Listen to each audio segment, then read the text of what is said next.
తెలంగాణలో రైతులకు యూరియా బస్తాలు పరీక్ష పెడుతూనే ఉన్నాయి. సహకార సంఘాల్లో సరిపోయే అన్ని బస్తాలు ఇవ్వకపోవడంతో పొద్దంతా సాగు పనులు వదులుకొని సొసైటీ గోడౌన్ల వద్ద పడిగాపులు కాయాల్సి వస్తుంది.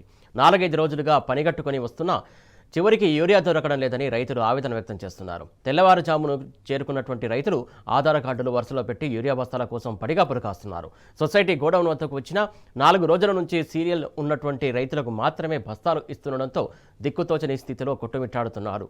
ఆధార్తో పాటు వేలిముద్రలు తీసుకోవడంలో సాంకేతిక సమస్యలు తలెత్తుతున్నా సొసైటీ అధికారులు పరిష్కరించడం లేదని రైతులు తీవ్రస్థాయిలో ఆవేదన వ్యక్తం చేస్తున్నారు. దీనికి సంబంధించి అలాగే నల్గొండలో తాజా పరిస్థితి తెలుసుకునే ప్రయత్నం చేద్దాం. నల్గొండ జిల్లా వ్యాప్తంగా యూరియా కష్టాలు ఎలా ఉన్నాయనేది అంశానికి సంబంధించి తాజా అప్డేట్స్ అందించడానికి మా కరెస్పాండెంట్ రాము సిద్ధంగా ఉన్నారు. రాము, చెప్పండి. సురేష్, నెల రోజులుగా ఉమ్మడి నల్గొండ జిల్లా వ్యాప్తంగా యూరియా దొరక్క రైతులందరూ కూడా నానా రకాలుగా అవస్థలు పడుతూ ఉన్నారు.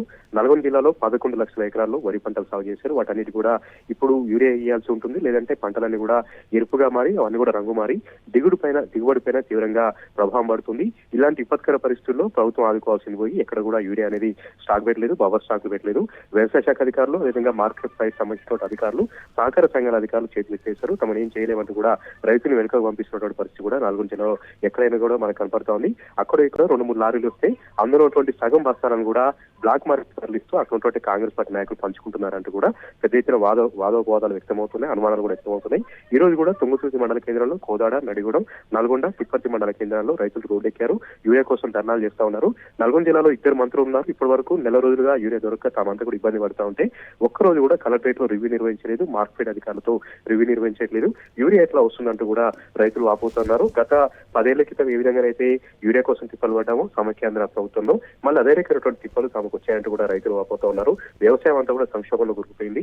పెట్టుబడి పెట్టాం, లక్షల రూపాయలు పెట్టి పెట్టుబడులు పెట్టాం, ఎకరాలు సాగు చేశాం. కానీ అతి ముఖ్యమైనటువంటి ఈ సమయంలో యూరియా వేయకపోతే అవంతా కూడా దిగుబడి రాదు, ఎకరానికి 10 బస్తాల దిగుబడి కూడా రాదు, తామంతా కూడా పూర్తిగా నష్టపోతామంటూ కూడా రైతులు వాపోతా ఉన్నారు. సహకార సంఘాల ఫెయిలియర్ ఇక్కడ మనకు కరెక్ట్ గా కనపడతా ఉంది. అక్కడ యూరియా వస్తే అందులో ఉన్నటువంటి ఆధార్ కార్డులను వారు వేలిముద్రలు తీసుకుంటున్నారు. అక్కడ కూడా వాళ్ళ వేలిముద్రలు ట్యాలీ కాకపోతే వారికి యూరియా బస్తాలు ఇవ్వట్లేదు. ఎకరం పొలం ఉంటే 1 బస్తా యూరియా మాత్రం ఇస్తా ఉన్నారు. ఎకరానికి మామూలుగా 4-5 బస్తాలు యూరియా వేస్తారు. కానీ ఇక్కడ ఒకే బస్తా ఇవ్వడంతో మిగతా యూరియానంతా కూడా ప్రైవేట్ లో కొనుగోలు చేస్తూ ఒక్కొక్క బస్తాకు 700-800, 1000 రూపాయల వరకు కూడా ప్రైవేట్ లో దందా కొనసాగుతుంది. ప్రైవేట్ డీలర్ల దగ్గర యూరియా అయితే పుష్కలంగా దొరుకుతుంది. కానీ ప్రభుత్వ సహకార సంఘాల వద్ద ఎందుకు యూరియా దొరకట్లేదంటూ కూడా రైతులు ప్రశ్నిస్తా ఉన్నారు. ఇది కేంద్ర రాష్ట్ర ప్రభుత్వాల వైఫల్యంగా చెప్తా ఉన్నారు. ఏదైతే పంటలకు ముందు సీజన్ ముందే ఎప్పటికప్పుడుగా ప్రణాళికలు వేసి ఇండెంట్లు పెట్టి బఫర్ స్టాక్లు పెట్టాలి ప్రభుత్వం. కానీ ఈ ముందస్తుగా ఎలాంటి చర్య తీసుకోకపోవడంతో, ముందస్తుగా ఆలోచన చేసుకోవడంతోనే బఫర్ స్టాక్లు కానీ అదేవిధంగా నివేదికలు పంపించడంలో రాష్ట్ర ప్రభుత్వం పూర్తిగా విఫలమైనటువంటి వాదన కూడా వినిపిస్తా ఉంది. ఒకవైపు జిల్లా కలెక్టర్లేమో ప్రకటనలు ఇస్తా ఉన్నారు, జిల్లాలో ఎక్కడ కూడా హీరో కొరత లేదని. అటువంటి వ్యవసాయ శాఖ అధికారులు కూడా ప్రకటనలు ఇస్తున్నారు. మరి వచ్చిన యూరియా అంతా కూడా ఎటుపోతుందంటూ కూడా రైతులు ప్రశ్నిస్తా ఉన్నారు. ఖచ్చితంగా కాంగ్రెస్ పార్టీ నాయకులు కొద్దిమంది డీలర్తో కుమ్మక్కై బ్లాక్ దందా నిర్వహిస్తా ఉన్నారు. వచ్చిన యూరియా అంతా కూడా బ్లాక్ తరలిస్తున్నారు అంటుంటే అనుమానాలు కూడా రైతులు వ్యక్తం చేస్తా ఉన్నారు. కలెక్టర్ స్వయాన జిల్లా పరిపాలనాధికారులే యూరియా కొరత లేదు, ఇంత స్టాక్ ఉంది, ఇంత స్టాక్ ఉందని వాళ్ళు ప్రకటనలు చెప్తున్నారు. కానీ క్షేత్రస్థాయిలో ఒక్క సహకార సంఘం వద్ద కూడా యూరియా ఎందుకు దొరకట్లేదు, కలెక్టర్ యొక్క ప్రకటనలన్నీ కూడా అబద్ధాలైనా అంటూ కూడా రైతులు ప్రశ్నిస్తా ఉన్నారు. చెప్పుల లైన్ లో పెడతా ఉన్నారు, ఆధార్ కార్డు లైన్ లో పెడుతున్నారు.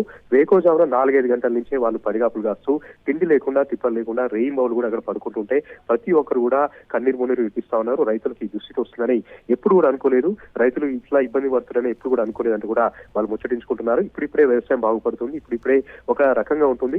అప్పుడే కాంగ్రెస్ పార్టీ ప్రభుత్వం వచ్చిన తర్వాత మళ్ళీ పూర్వస్థితిలోకి వెళ్ళిపోయింది, మళ్ళీ సంక్షోభంలోకి వెళ్ళిపోయింది. ఇంత పెద్ద ఎత్తున యూరియా దొరక్క రాష్ట్రం అంతా అతలాకుతలం అవుతుంటే అక్కడ ఉన్నటువంటి కాంగ్రెస్ పార్టీ పెద్దలు కానీ ఎవరు కూడా పట్టించుకోలేదు.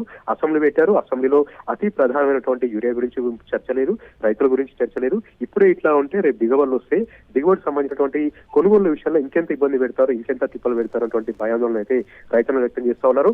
ప్రతిసారి రైతు అయితే గుదిబండగా మారుతా ఉంది. ప్రతి సీజన్ లో కూడా వ్యవసాయం చేయాలంటే రైతులు భయపడాల్సినటువంటి స్థితి అయితే నల్గొండ జిల్లాలో ఉంది. ఎరువులు దొరకవు ఒక సమయానికి. అదేవిధంగా అష్ట కష్టాలు పడి పంటలు పండిస్తే పంటలు అమ్ముకుందాం అంటే కొనుగోలు విషయంలో కూడా నెలల తరబడి తిప్పలు పెడుతూ నెలల తరబడి ఇబ్బందులు పెడుతున్నటువంటి పరిస్థితి నల్గొండ జిల్లాలో ఉంది. ఈసారైనా యూరియా అంటే ఎలా చెప్పారు, వచ్చే సంబంధించినటువంటి కొనుగోలు విషయంలో అయినా సరే ముందస్తుగా కొనుగోలు కేంద్రాలు ఏర్పాటు చేసి ముందస్తుగా అధికార యంత్రాంగాన్ని అప్రమత్తం చేసి గన్ని బ్యాగుల విషయంలో అయినా సరే, లారీల విషయంలో సరే అన్ని ఏర్పాట్లు చేసి ధాన్యం కొనుగోలు అయినా సజావుగా జరిగేలాగా చర్యలు తీసుకోవాలంటూ కూడా కాంగ్రెస్ పార్టీ ప్రభుత్వాన్ని రైతులు డిమాండ్ చేస్తా ఉన్నారు. సురేష్, రాము, ముఖ్యంగా ఏదైతే యూరియా కష్టాలకు సంబంధించి రివ్యూ ఏర్పాటు చేయకపోవడం కావచ్చు, ఏదైతే రిబ్బన్ కటింగ్ల కోసం హెలికాప్టర్లో చక్కర్ కొట్టడానికి టైం ఉంటుంది, కానీ యూరియా కష్టాలకు సంబంధించి రివ్యూ కావచ్చు, లేకుంటే రైతులు కలిసడానికి టైం లేదని చెప్పేసి కొంతమంది రైతులు తీవ్రంగా ప్రశ్నిస్తున్నటువంటి సందర్భం కనబడుతుందని చెప్పేసి మనకు సమాచారం ఉంది. అది వాస్తవమా? నల్గొండ జిల్లాలో 11 మంది ఎమ్మెల్యేలు ఉన్నారు, కాంగ్రెస్ పార్టీ ఎమ్మెల్యేలు. ఇప్పటి వరకు ఈ రోజు వరకు కూడా గ్రామంలో పర్యటన చేయట్లేదు, ప్రజల వద్దకు వెళ్ళట్లేదు. వాళ్ళు భయపడతా ఉన్నారు, ఎక్కడ రైతులు నిందిస్తారో, ఎక్కడ రైతులు తమను ప్రశ్నిస్తారన్నటువంటి భయంతో వాళ్ళు పైన మాత్రమే హైదరాబాద్ పరిమితం అవుతున్నారు, మండల కేంద్రాలకు పరిమితం అవుతున్నారు, నియోజకవర్గ కేంద్రాలకు పరిమితం అవుతున్నారు. అక్కడికి వచ్చినప్పుడు కూడా పోలీస్ పహార నడమ, పోలీస్ బందోబస్తు నడమ మాత్రం తిరుగుతున్నారు. ఏ ఒక్క సొసైటీ సహకార సంఘం వద్దకు కానీ, ఏ ఒక్క రైతులకు సంబంధించినటువంటి ఆగ్రో సంఘాల వద్దకు కానీ వెళ్ళట్లేదు. రైతులకు వీళ్ళని కనపడితే కాంగ్రెస్ పార్టీ నాయకుల గుండెలు పరిగెడతా ఉన్నాయి, వాళ్ళ గుండెల్లో రైలు పరిగెడతా ఉన్నాయి. ఇదంతా కూడా తాము మెడకు చుట్టుకుంటుంది, ఇదంతా కూడా తాము మూల్యం చెల్లించుకోక తప్పదన్నటువంటి వాదనలు వాళ్ళలో కూడా ఉంది, వాళ్ళు కూడా అర్థం చేసుకుంటున్నారు. కానీ మంత్రులు ప్రధానంగా చర్యలు తీసుకోవాలి.